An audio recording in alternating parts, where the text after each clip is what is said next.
ಲೋಕಸಭಾ ಕ್ಷೇತ್ರದ ಚುನಾವಣೆ ನಡೀತಾ ಇರ್ತಕ್ಕಂಥದ್ದು.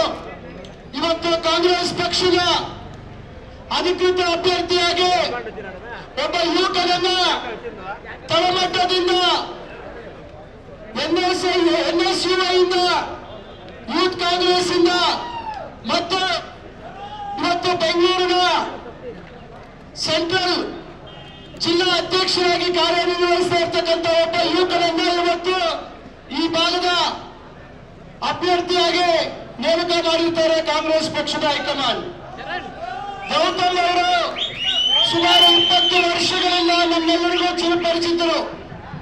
ಗೌತಮ್ ಅವರಿಗೆ ಕೋಲಾರ ಲೋಕಸಭಾ ಕ್ಷೇತ್ರದಲ್ಲಿ ಬಲವಾದಂತಹ ಸಂಬಂಧಗಳು ಮತ್ತು ಅವರ ಪೂರ್ವಿಕರು ಇಲ್ಲಿರ್ತಕ್ಕಂಥದ್ದು ತಮಗೆಲ್ಲರಿಗೂ ಗೊತ್ತಿರ್ತಕ್ಕಂಥ ವಿಚಾರ. ಆ ಕಾರಣಕ್ಕಾಗಿ ಕಾಂಗ್ರೆಸ್ ಪಕ್ಷ ಇವತ್ತು ಅವರನ್ನು ಆಯ್ಕೆ ಮಾಡಿ ಇಲ್ಲಿ ನಮ್ಮ ಅಭ್ಯರ್ಥಿಯಾಗಿ ಕಳಿಸಿಕೊಟ್ಟಿದ್ದಾರೆ. ಈಗಾಗಲೇ ಬೆಳಗ್ಗೆ ನಾವೆಲ್ಲರೂ ಒಗ್ಗಟ್ಟಾಗಿ ಹೋಗಿ ಇವತ್ತು ನಾಮಪತ್ರವನ್ನು ಸಲ್ಲಿಸಿ ಬಂದಿದ್ದೇವೆ. ಬಂಧುಗಳೇ, 10 ವರ್ಷಗಳಿಂದ ಕೇಂದ್ರದಲ್ಲಿರ್ತಕ್ಕಂಥ ಭಾರತೀಯ ಜನತಾ ಪಕ್ಷದ ಸರ್ಕಾರದ ವೈಫಲ್ಯಗಳನ್ನ ಇವತ್ತು ತಮ್ಗೆಲ್ರಿಗೂ ಹೇಳಲಿಕ್ಕೆ ನಾನು ಬಯಸ್ತೇನೆ. 2014ರಲ್ಲಿ ಪ್ರತಿ ವರ್ಷ 2 ಕೋಟಿ ಉದ್ಯೋಗಗಳನ್ನ ಕೊಡ್ತೀವಿ ಈ ದೇಶದ ಯುವತಿಯರಿಗೆ ಅಂತಕ್ಕಂಥ ಮಾತನ್ನ ಕೊಟ್ಟಿದ್ರು. ಇದುವರೆಗೂ ಎಷ್ಟು ಉದ್ಯೋಗ ಕೊಟ್ಟಿದ್ದಾರೆ ಅಂತಕ್ಕಂಥದ್ದು ಅವರೇ ಉತ್ತರ ಕೊಡ್ಬೇಕಾಗತ್ತೆ, ತಮ್ಗೆಲ್ರಿಗೂ ಗೊತ್ತಿರ್ತಕ್ಕಂಥ ವಿಚಾರ. ಅದೇ ರೀತಿಯಾಗಿ ಅವರು ಪೆಟ್ರೋಲ್ ಡೀಸೆಲ್ ಬೆಲೆಗಳನ್ನ ನಾವು ನಿಯಂತ್ರಣ ಮಾಡಿ ಕಮ್ಮಿ ಮಾಡ್ತೀವಿ ಅಂತ ಹೇಳಿ ಇವತ್ತು 100 ರೂಪಾಯಿ ಮುಟ್ಟಿದೆ ಪೆಟ್ರೋಲ್ ಬೆಲೆ. ಈ ರೀತಿ ನಾನಾ ಭರವಸೆಗಳನ್ನ ಕೊಟ್ಟಂತ ಕೇಂದ್ರದ ಸರ್ಕಾರ ಇವತ್ತು ಬಡವರ ಮೇಲೆ ದೊಡ್ಡ ಒಂದು ರೀತಿಯಲ್ಲಿ ಗದಾಪ್ರಹಾರವನ್ನು ಮಾಡಿರ್ತಕ್ಕಂಥದ್ದು ತಮಗೆಲ್ಲರಿಗೂ ಗೊತ್ತಿದೆ. ಆದ್ರೆ ಕಳೆದ 10 ತಿಂಗಳ ಹಿಂದೆ ಬಂದಂತ ನಮ್ಮ ಸರ್ಕಾರ, ಸನ್ಮಾನ್ಯ ಸಿದ್ದರಾಮಯ್ಯ ಅವರು, ಸನ್ಮಾನ್ಯ DK ಶಿವಕುಮಾರ್ ಅವರ ನಾಯಕತ್ವದಲ್ಲಿರ್ತಕ್ಕಂಥ ಸರ್ಕಾರ ಚುನಾವಣೆ ಪೂರ್ವದಲ್ಲಿ 5 ಗ್ಯಾರಂಟಿಗಳನ್ನ ನಾವು ಜನರ ಮುಂದೆ ತೆಗೆದುಕೊಂಡು ಹೋಗಿದ್ವಿ. ತಾವೆಲ್ಲರೂ ಮನೆ ಮನೆಗೆ ಹೋಗಿ ಪ್ರತಿಯೊಬ್ಬರು ಆ ಗ್ಯಾರಂಟಿಗಳ ಚೆಕ್ ಸನ್ಮಾನ್ಯ ಸಿದ್ದರಾಮಯ್ಯ ಅವರು, DK ಶಿವಕುಮಾರ್ ಅವರು ಸಹಿ ಮಾಡಿರ್ತಕ್ಕಂಥ ಒಂದು ಚೆಕ್ ಅನ್ನ ಜನರಿಗೆ ಕೊಟ್ಟು ಕಾಂಗ್ರೆಸ್ ಪಕ್ಷಕ್ಕೆ ಮತ ಕೊಟ್ರೆ ನಾವು 5 ಗ್ಯಾರಂಟಿಗಳನ್ನ ಅನುಷ್ಠಾನ ಮಾಡ್ತೀವಿ ಅಂತಕ್ಕಂಥ ಮಾತನ್ನ ಅವರ ಸಂದರ್ಭದಲ್ಲಿ ಮಾಡಿಕೊಟ್ಟಿದ್ರು. ಅದರಂತೆ ಈ ರಾಜ್ಯದ ಜನ ಸುಮಾರು 136 ಸೀಟುಗಳನ್ನ ಗೆಲ್ಲಿಸಿಕೊಟ್ಟು ಇವತ್ತು ನಮ್ಮ ಕಾಂಗ್ರೆಸ್ ಪಕ್ಷಕ್ಕೆ ಒಂದು ಅಧಿಕಾರವನ್ನ ಕೊಡ್ತಕ್ಕಂಥ ಕೆಲಸ ಆಗಿದೆ. ಇಂಥ ಒಂದು ಸಂದರ್ಭದಲ್ಲಿ ತಮಗೆಲ್ಲರಿಗೂ ಗೊತ್ತಿದೆ, 5 ಗ್ಯಾರಂಟಿಗಳನ್ನ ಈಗಾಗಲೇ ಅನುಷ್ಠಾನ ಮಾಡಿ ನಡೆದ ಸರ್ಕಾರ ಅಂತ ಹೇಳಿ ಇವತ್ತು ಜನರಿಂದ ನಮ್ಮ ಸರ್ಕಾರ ಪ್ರಶಂಸೆಯನ್ನ ಗಳಿಸಿದೆ. ನಾನು ತಮ್ಮೆಲ್ಲರೂ ಅಭಿನಂದಿಸಿಕೊಳ್ತೇನೆ. ದಯವಿಟ್ಟು ಈ 26ನೇ ತಾರೀಕು ಚುನಾವಣೆಯಲ್ಲಿ ನಮ್ಮೆಲ್ಲರ ಪ್ರತಿಷ್ಠೆ, ಕಾಂಗ್ರೆಸ್ ಪಕ್ಷದ ಪ್ರತಿಷ್ಠೆ, ತಮ್ಮೆಲ್ಲರ ವೈಯಕ್ತಿಕ ಪ್ರತಿಷ್ಠೆ, ತಾವೆಲ್ಲರೂ ತಲೆ ಎತ್ತಿ ಗರ್ವದಿಂದ ಹೋಗಿ ನಮ್ಮ ಮತದಾರರನ್ನ 5 ಗ್ಯಾರಂಟಿಗಳನ್ನ ಪೂರೈಸಿರ್ತಕ್ಕಂಥ ಸರ್ಕಾರಕ್ಕೆ ತಮ್ಮೆಲ್ಲರ ಆಶೀರ್ವಾದ ಬೇಕು.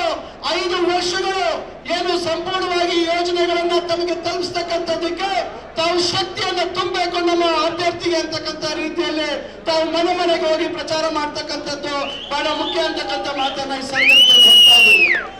ಬಂಧುಗಳೇ, ಈಗಾಗಲೇ ತಮಗೆ ಗೊತ್ತಿದೆ ಏನು ರಾಜ್ಯದಲ್ಲಿ ಆಗಿರ್ತಕ್ಕಂಥ ರಾಜಕೀಯ ಧ್ರುವೀಕರಣ, ಅವಕಾಶವಾದಿ ರಾಜಕಾರಣವನ್ನ ಮಾಡ್ತಾ ಇರ್ತಕ್ಕಂಥದ್ದು ತಮಗೆ ಗೊತ್ತಿದೆ. ಈ ದೇಶ ಜಾತ್ಯತೀತ ನೆಲೆಗಟ್ಟಿನ ಮೇಲೆ ಸ್ವಾತಂತ್ರ್ಯವನ್ನು ಪಡೆದಿರ್ತಕ್ಕಂಥದ್ದು ನಮಗೆಲ್ಲರಿಗೂ ಗೊತ್ತಿರ್ತಕ್ಕಂಥ ವಿಚಾರ. ಇಂಥ ಒಂದು ಸಂದರ್ಭದಲ್ಲಿ ಜಾತ್ಯತೀತ ಜನತಾದಳ ಅಂತಕ್ಕಂಥ ಹೆಸರನ್ನ ಇಟ್ಕೊಂಡಿರ್ತಕ್ಕಂಥ JDSನವರು ಇವತ್ತು ಭಾರತೀಯ ಜನತಾ ಪಕ್ಷದ ಜೊತೆಯಲ್ಲಿ ಏನು ಸೇರ್ಕೊಂಡು ಯಾವ ರೀತಿ ಒಂದು ಸಂಬಂಧ, ಯಾವ ರೀತಿ ಅವ್ರು ನಡ್ಕೊಳ್ತಾ ಇದ್ದಾರೆ ಅಂತಕ್ಕಂಥದ್ದು ನಾವು ದಿನ ನೋಡ್ತಾ ಇದ್ದೀವಿ. ಅದರಿಂದ ನಾನು ತಮ್ಮೆಲ್ಲರಿಗೂ ಹೇಳ್ತಕ್ಕಂಥದ್ದಿಷ್ಟೇ, ಜಾತ್ಯತೀತ ವ್ಯವಸ್ಥೆ ಈ ರಾಷ್ಟ್ರದಲ್ಲಿ ಉಳಿಬೇಕಾದ್ರೆ ಕಾಂಗ್ರೆಸ್ ಪಕ್ಷದ ಒಂದಿಂದ ಮಾತ್ರ ಸಾಧ್ಯ ಅಂತಕ್ಕಂಥ ಮಾತನ್ನ ಈ ಸಂದರ್ಭದಲ್ಲಿ ಹೇಳ್ತಾ, ಇವತ್ತು ಕೋಲಾರ ಲೋಕಸಭಾ ಕ್ಷೇತ್ರದಲ್ಲಿ ಪ್ರತಿಯೊಂದು ವಿಧಾನಸಭಾ ಕ್ಷೇತ್ರದಲ್ಲಿ ಇವತ್ತು ನಮ್ಮ ಶಾಸಕರು ಮತ್ತು ಮಾಜಿ ಶಾಸಕರು ನಮ್ಮ ಅಭ್ಯರ್ಥಿಗಳು ಇರ್ತಕ್ಕಂಥ ತಮಗೆ ಗೊತ್ತಿದೆ.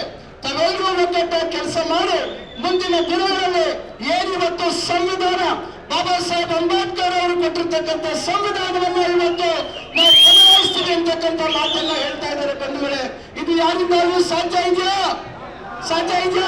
ಅದರಿಂದ ಇವತ್ತು 5 ಗ್ಯಾರಂಟಿಗಳ ಜೊತೆಯಲ್ಲಿ ಸಂವಿಧಾನದ ರಕ್ಷಣೆ ಮಾಡ್ತಕ್ಕಂಥ ಕಾಪಾಡ್ತಕ್ಕಂಥ ಜವಾಬ್ದಾರಿ ನಮ್ಮೆಲ್ಲರ ಮೇಲೆ ಇದೆ ಅಂತಕ್ಕಂಥ ಮಾತನ್ನ ಈ ಸಂದರ್ಭದಲ್ಲಿ ನಾನು ಹೇಳ್ತಾ, ಇವತ್ತು KV ಗೌತಮ್ ಅವರು ನನ್ನ ಸ್ನೇಹಿತ ಮತ್ತು ಯುವ ಕಾಂಗ್ರೆಸ್ ಇಂದ ಬಂದಿರ್ತಕ್ಕಂಥ ಹುಡುಗರನ್ನ ನಾವು ಲೋಕಸಭೆಗೆ ಕಳಿಸ್ಬೇಕು ಅಂತಕ್ಕಂಥ ಮಾತನ್ನ ಈ ಸಂದರ್ಭದಲ್ಲಿ ಹೇಳ್ತಾ ಇದ್ದೀನಿ. ಅವ್ರು ಏನೇ ರೀತಿ ಪ್ರಚಾರ ಮಾಡಲಿ, ಅದ್ಯಾವುದಕ್ಕೂ ತಾವು ಬೆಲೆ ಕೊಡ್ತಾರ. ಏನು ಇಂದಿನಿಂದ ಕಾಂಗ್ರೆಸ್ ಪಕ್ಷದ ಭದ್ರಕೋಟೆ ಆಗಿರ್ತಕ್ಕಂಥ ಲೋಕಸಭಾ ಕ್ಷೇತ್ರವನ್ನ ಮತ್ತೊಮ್ಮೆ ಕಾಂಗ್ರೆಸ್ ಪಕ್ಷದ ಒಬ್ಬ ಯುವಕರನ್ನ ಅಲ್ಲಿ ನಮ್ಮ ಪ್ರತಿನಿಧಿಯಾಗಿ ಲೋಕಸಭೆಯಲ್ಲಿ ಕಳಿಸ್ಕೊಳ್ತಕ್ಕಂಥ ಜವಾಬ್ದಾರಿ ತಮ್ಮೆಲ್ಲರ ಮೇಲೆ ಇದೆ ಅಂತಕ್ಕಂಥ ಮಾತನ್ನ ಹೇಳಿ ಮಾತಾಡ್ತಕ್ಕಂಥವ್ರು ಬಹಳಷ್ಟು ಜನ ಇದ್ದಾರೆ. ನಾರಾಯಣ ಸರನ್ ಅವರು ಮೇಲ್ ಬರಬೇಕು, ದಯವಿಟ್ಟು ತಾವೊಂದೆರಡು ಮಾತಾಡ್ಬೇಕು ಅಂತ ಹೇಳಿ ತಮ್ಗೆಲ್ಲರೂ ವಂದಿಸಿ ನನ್ನ ಮಾತು ಮುಗಿಸ್ತೇನೆ. ಜೈ ಹಿಂದ್, ಜೈ ಕಾಂಗ್ರೆಸ್.